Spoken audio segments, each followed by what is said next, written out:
What's up, Commanders fans? Welcome back to Commanders HQ. The Washington Commanders continue to search for improvement on and off the field. Even in a season filled with adversity, this team refuses to quit.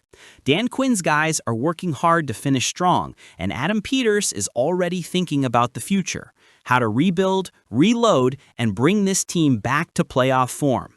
Before we jump into all the big updates from Ashburn and Madrid, make sure to hit that like button, subscribe if you haven't yet, and let's talk about what's really happening with our Commanders.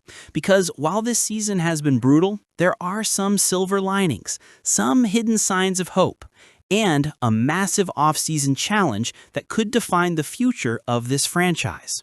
Let's be honest, Commanders fans, this 2025 season has been nothing short of a nightmare.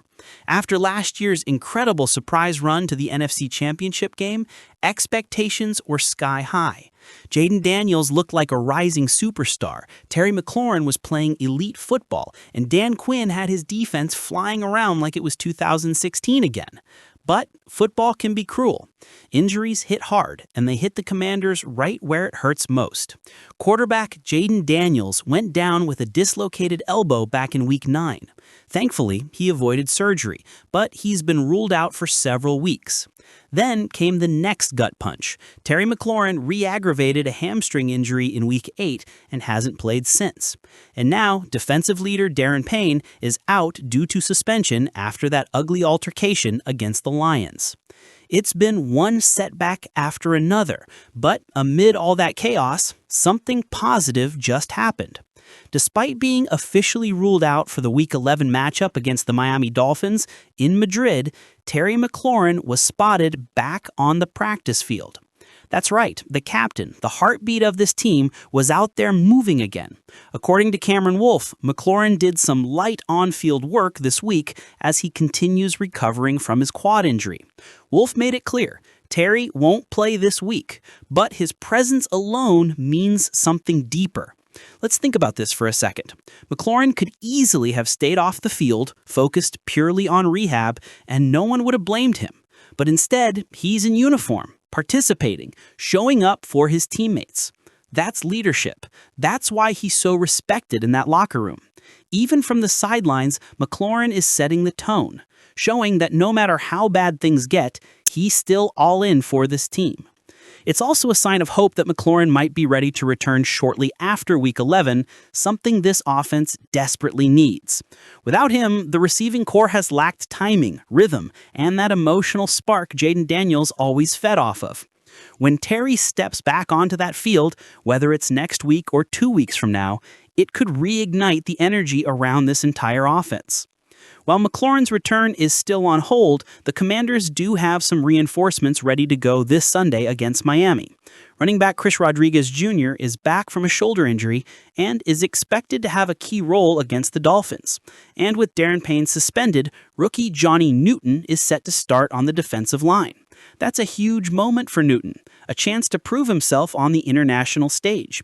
And for Rodriguez, this might be his biggest opportunity yet to show he can be the long-term RB2 or maybe even more next season. And remember, the Dolphins might have the star power, but they've been inconsistent. Washington has a real shot to shock the world in Spain if they can play physical football, control the tempo, and limit mistakes. Now, let's shift gears for a second, because while Dan Quinn is doing everything he can to squeeze fight out of this roster right now, the next big battle won't be on the field. It'll be in the front office. General Manager Adam Peters is about to face his toughest challenge yet. Get this, 23 players on Washington's roster are set to become free agents this offseason. That's almost half the team. And it's not just quantity, it's the quality of names hitting the market. Veterans, role players, special teamers, locker room leaders. Peters has a lot of tough decisions to make. Running back Chris Rodriguez Jr. will be a restricted free agent, which means Washington can bring him back easily. And based on how he's played recently, that seems likely. But outside of him, things get tricky. Most of the other pending free agents are unrestricted, free to sign anywhere, and many of them, like Deebo Samuel Sr., Jeremy McNichols, Zach Ertz, and Bobby Wagner, are all 30 or older. Peters can't keep them all, and realistically, teams coming off losing seasons rarely bring back many aging vets. The question now is, how do you rebuild without completely tearing it all down again? Let's be real, Commanders fans. When you look at this Commanders roster right now, how many position groups do you truly feel confident about? Maybe the offensive line, if everyone's healthy. Sami Cosmi should return strong. Josh Connerly Jr. has shown flashes, but overall, that unit has been average at best. The running backs, solid, but not special. Ja'Cory Krosky-Merritt started hot, but has cooled off. Rodriguez is promising, but he's still developing. The receivers and tight ends, that's where the concern really grows. Terry McLaurin will be 30 next year, Debo is nearing that same mark, and Zach Ertz is already there. There's not much young depth waiting in the wings. That's a problem. And defensively, let's just say it's been a roller coaster. Between Payne's suspension, Kinlaw's inconsistency, and the regression of several younger defenders, this defense has fallen far from what Dan Quinn envisioned. Even special teams, which once was a strength, has been shaky. Matt Gay has struggled, Tressway is aging, and both could be gone next year. That leaves one position Adam Peters doesn't have to worry about: long snapper. Yeah, that's where things stand right now. Here's the thing, Commanders fans. This offseason could define Adam Peters' entire tenure in Washington. He inherited a roster that was old, injury-prone, and unevenly built from the Rivera era. He's already made big moves to reshape the culture, trading aging stars, cleaning up cap space, and adding young draft talent. But this next phase, it's about identifying who stays, who goes, and who's worth building around. Because this team can't just patch holes anymore. It needs a true long-term structure, a foundation. And that starts with re-signing the right players, drafting difference makers, and surrounding Jaden Daniels with enough protection and playmakers to grow into his prime. It's easy to forget, but Peters chose this challenge. He wanted to come here to rebuild a franchise that had lost its way. And while the results haven't shown yet, the blueprint is there: accountability, discipline, and smart football decisions. But 2026 will be the year where talk becomes action. After weeks of frustration and inconsistency, head coach Dan Quinn has decided he's had enough of watching from the sidelines. He's taking full control of the defense himself. Yes, Quinn has demoted Joe Witt Jr. and will now serve as both head coach and defensive coordinator for the rest of the season. It's a bold move, but one that tells you everything about where this team is mentally. Now, some people around the league are saying Quinn waited too long to make this call, but let's be honest. Even if this change came earlier, it's not like flipping a switch was going to turn this unit into a top 5 defense overnight. The issues went deeper than scheme. Players were struggling individually, and communication just wasn't where it needed to be. But here's where Quinn can truly make an impact: player development. What Quinn does best is develop players. It's his superpower. The way he communicates, the way he connects in meetings, on the field, and in film study, that's where his leadership shines. And right now, Washington needs that more than ever. Adam Peters' first draft classes haven't exactly produced instant stars, but that doesn't mean the story is over.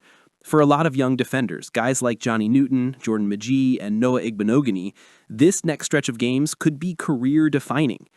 With Daron Payne suspended for 1 game after that altercation in Detroit, rookie Johnny Newton is going to get a big opportunity against Miami. He's shown flashes of explosiveness, but now it's time to show he can handle full-time reps against one of the fastest offenses in football. Jordan Magee has quietly been earning more playing time, and with Trey Amos out for the year, the secondary is once again under reconstruction. That means young corners and safeties on the practice squad, guys fighting for roster spots, are now in the spotlight.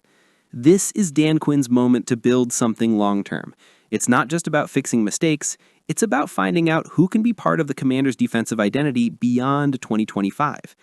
And that's a huge deal, because Washington currently has 23 pending free agents. Quinn and Peters need to figure out who deserves to be part of this rebuild and who doesn't. Now, while all this development talk is happening, let's not forget what went down in Detroit. The Commanders didn't just lose, they lost their cool. The 48-17 blowout against the Lions wasn't just about the score, it was about composure. Things boiled over, especially in the trenches. Defensive tackle Daron Payne was ejected after throwing a punch at Amon-Ra St. Brown, who had been instigating him all game. We all saw it was ugly, But what's even crazier is what happened right after. Payne's interior partner, Javon Kinlaw, also drew a flag, this time for pushing an official. Normally, that's an automatic ejection in the NFL, but somehow Kinlaw stayed in the game. Why? According to Mike Florio from Pro Football Talk, the referees didn't want to eject players on consecutive plays. That's right, they simply decided that throwing out 2 Commanders back-to-back would look bad. And that's bizarre, because if a player commits an act that deserves an ejection, it shouldn't matter what happened on the previous snap.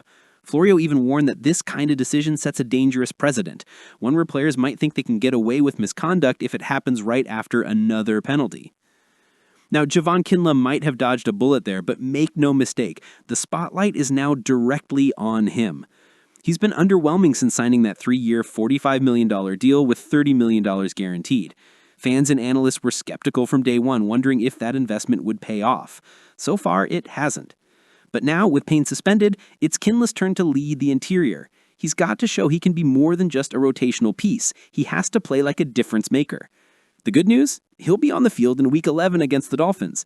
The bad news? Everyone will be watching closely, including the league office. Any more lapses in discipline, and both Quinn and the front office are going to have some serious conversations. This is Kinlaw's shot at redemption. He's been given another chance when, frankly, he could have easily been tossed from that game. Now it's time to prove that he can live up to the contract and anchor this defense the way Peters and Quinn envisioned. Here's the bottom line, Commanders fans. This moment right here could define the rest of the season. Dan Quinn stepping in to personally lead the defense isn't just about X's and O's, it's a statement about accountability. It's about setting a new standard, one where effort, discipline, and development come first.